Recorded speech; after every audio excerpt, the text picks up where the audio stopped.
Alright guys, welcome back to Let's Play Civilization 5. This will be episode 3. We are just building our early civilization here. All we have is one city. As soon as I get this national college built in my capital, I am going to start building more cities. Yep. As soon as we get a new policy, I'm going to use it to get collective rule, which will give me a free settler, and increase settler production in my capital by 50%. So as soon as that's built, I'll be able to pop out a settler, run them up here, build my second city, and I might just pump out a third and a fourth right off the bat. Since I have these, I have two workers here that are starting to run out of stuff to do. I want to make sure they're always busy, because once they start getting idle, you're basically wasting a resource. In the meantime, I kind of need masonry for that. I don't really need it. It's nice to have, but I think I'm going to get archery. See, I gotta start building some military units. I'm going to get archery and horseback riding. Because I'm going to build a settler and actually get horseback riding so I can get a stable after this national college is built. So I'm going to just pop out one. Oh, there's another city-state here. I'm going to just pop out one the free settler, and then build a stable, and then pop out another. I'm actually going to just attack this guy and see what happens. Because when you get 50-50 battles, sometimes you come out on top. And you actually heal considerably faster than barbarians do, so. Actually, I don't think they heal at all, in fact, even in their own camps. And they actually change the AI coding so that they actually will attack you sometimes. But, like out of their camp. But it's not very common, especially if he has somebody there, worker that he's, like, captured. I don't know what they do to those workers in their camps, but... See, now I'm surrounded, though. I kind of have to pull back. Because that guy's going to attack me. Oh, wow. This is, Iroquois. That is a great place for a city right in here. That's 1, 2, 3. That's 4. Bonus production. Here's another place with a lot of cows.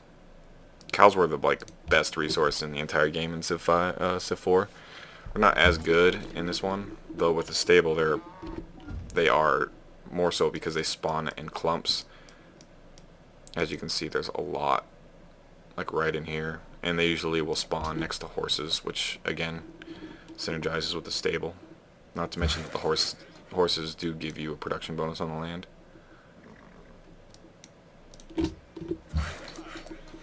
I'm gonna need him up there. I'm just gonna get a bunch of farms built. It's good in the early game to build the farms next to the rivers, because it's not too far in where you can get civil service, which gives you a free food on every one of your farms that are next to rivers. You don't get that same bonus until much later in the game if you build a farm off of the river, like out here or something. I got off to a pretty good start here. Not really. I didn't look at my score until just now. Oop. Though honestly, on the higher difficulties, like this one and up, the AI gets a huge lead out in the early game. Collective rule. The problem is, even this is Emperor, I think difficulty 6 or something. Difficulty 5, it's easier to keep up in the early game, but then I just get too far ahead and it gets boring quickly.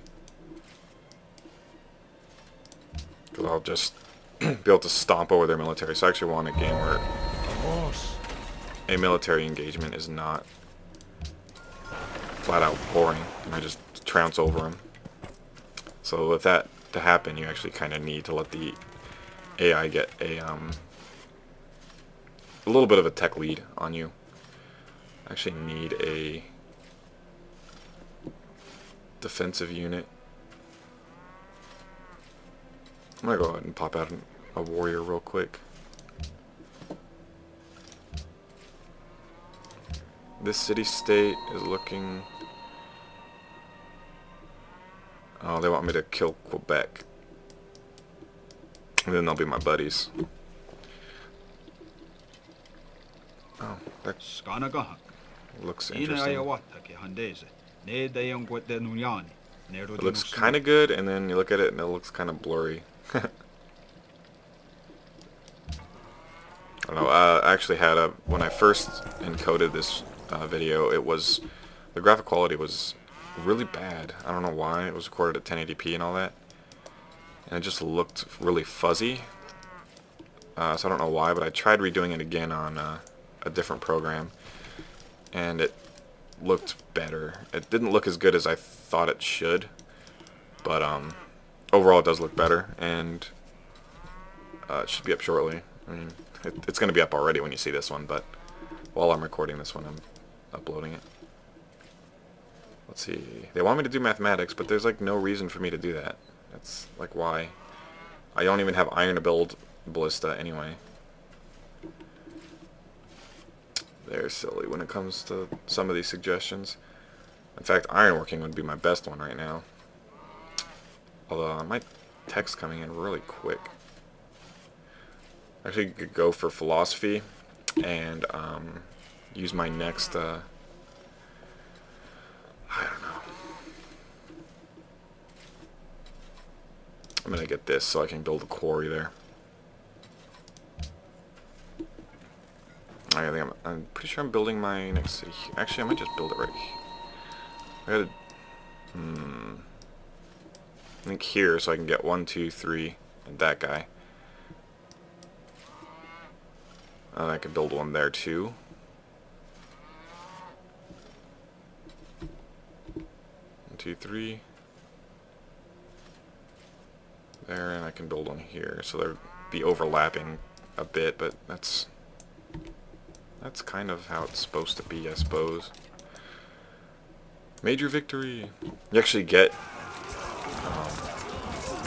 just a plain penalty for being on open ground in Civ5.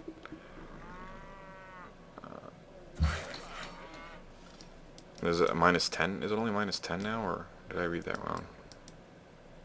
That was like -25 or 35% if you're on open ground.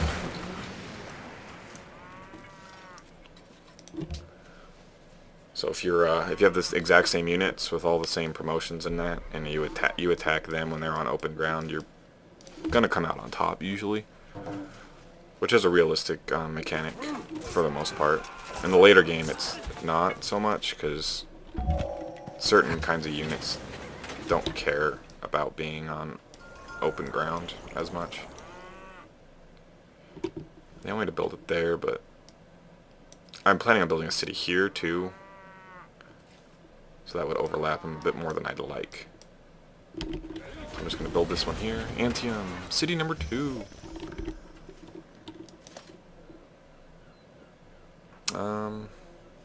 This warrior wasn't really needed. Just sit here and heal. Not really getting anything with Monaco right now. I do definitely need a barracks. That's what the circus is nice. It's a maintenance-free happiness generator, as long as you have horses or ivory within your city radius. And of course, they must be improved. So I'll get I'll be able to do a circus here as well, in Antium, which would be pretty nice. As for what to build here, I think I'm gonna get a stable because that'll give me 4 more production, which will cut my barracks build time down by a turn or so.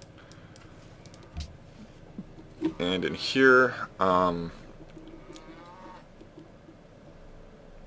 might build a watermill instead of a monument because I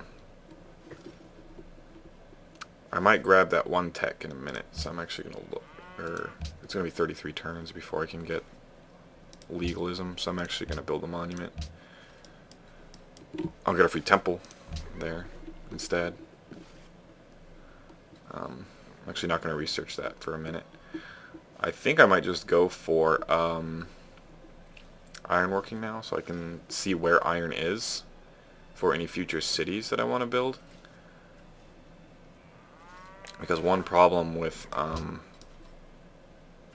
certain strategic resources is you have to make sure you have them, because I might have unique units like the Legion and the Ballista, which are really good, but if I have no iron nearby, it's useless to have them. Because you can't use them. That's why there were certain civilizations with unique units, like who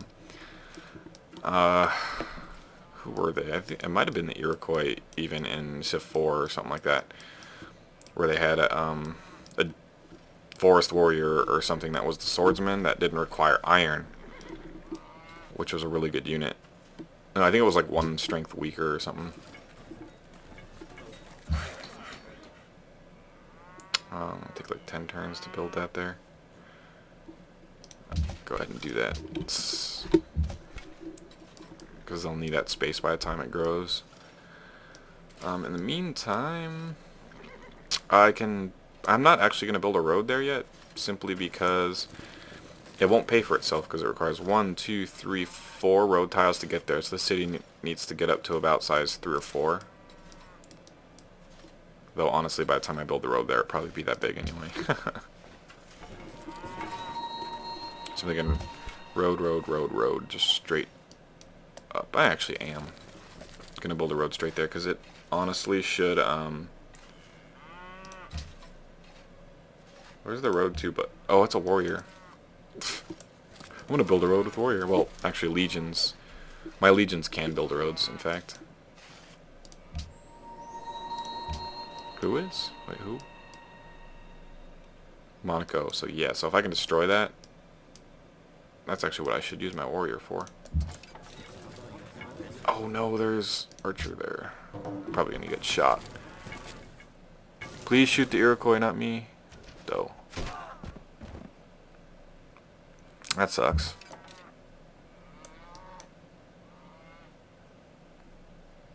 Bonsai! See if I get lucky rolls and... Nope. Nope. Oops. He's dead. Oh well. Oh well.